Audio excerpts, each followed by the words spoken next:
So ayun guys, ito na naman tayo. Ito yung lubi-lubi. Yan.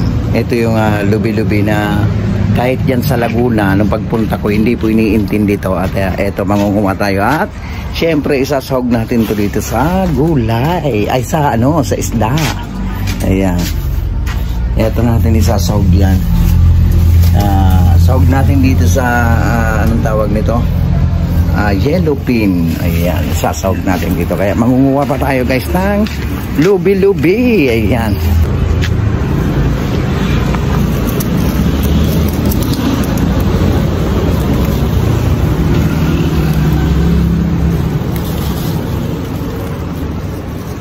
Ito guys ang lubi-lubi. Ay! So yung guys, ayan ang lubi-lubi natin. At ito po yung lubi-lubi. Ito yung dahon ng lubi-lubi. Tinatawag nito sa ay niyog-niyog. Nung pagpunta ko dyan ng Laguna, dyan sa Liliw, hindi po iniintindi to. Ako lang naintindi nito dyan. Ewan ko nga lang ngayon kasi marami ng tao doon ng mga Bicolano. Ayan, Bicolano lang ang may alam nito na ginugulay itong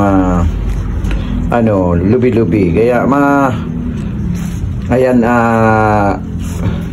isasahog natin to sa isda. Ayan, ginataang lubi-lubi. Ayan. Ito guys yung tinatawag ditong palupag na lubi-lubi. Ayan. Siyempre kakailanganin natin ng gata.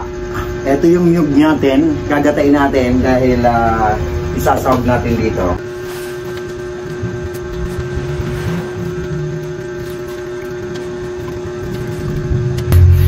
Ito guys yung unang gata. Ayan, yung unang gata. Yung pang natin. Isasalin lang muna natin dito sa lagayan. Ayan, ito yung unang gata.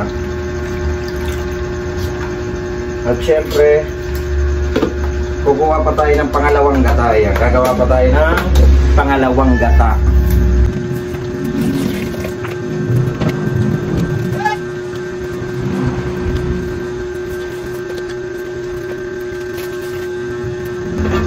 Ayan, dito na natin isasalin yung pangalawang gata.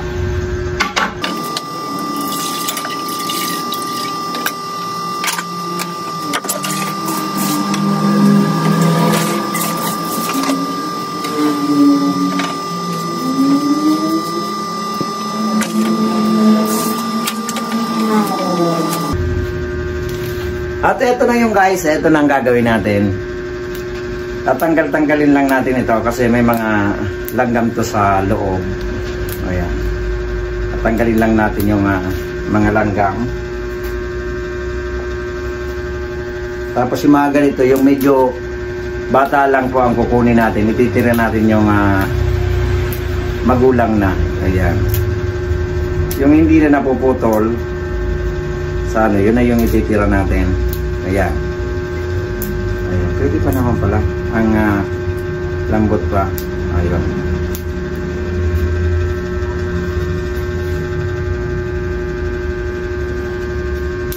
Tapos, gaganunin lang natin to. Ayan. Pipilipitin lang natin. Ilalagay natin dito sa pangalawang gata.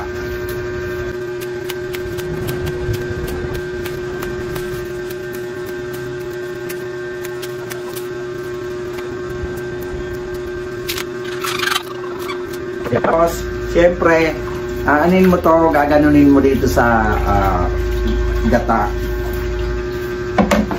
Ayan.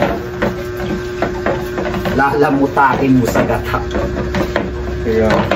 Para pumasok yung niya sa gata, pumasok.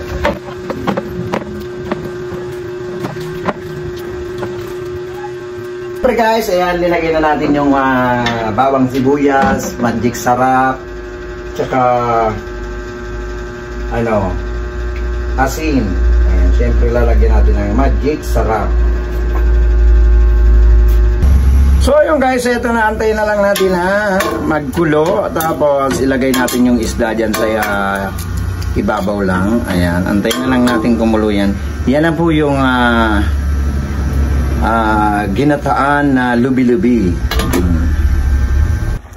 So ayun Ayan guys, ito na siya. Oh, papatayin na natin yung apoy. Oh, diba? Ito na siya guys.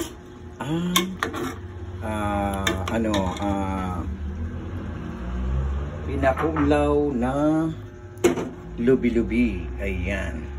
Kung makikita nyo yan guys, ito na siya.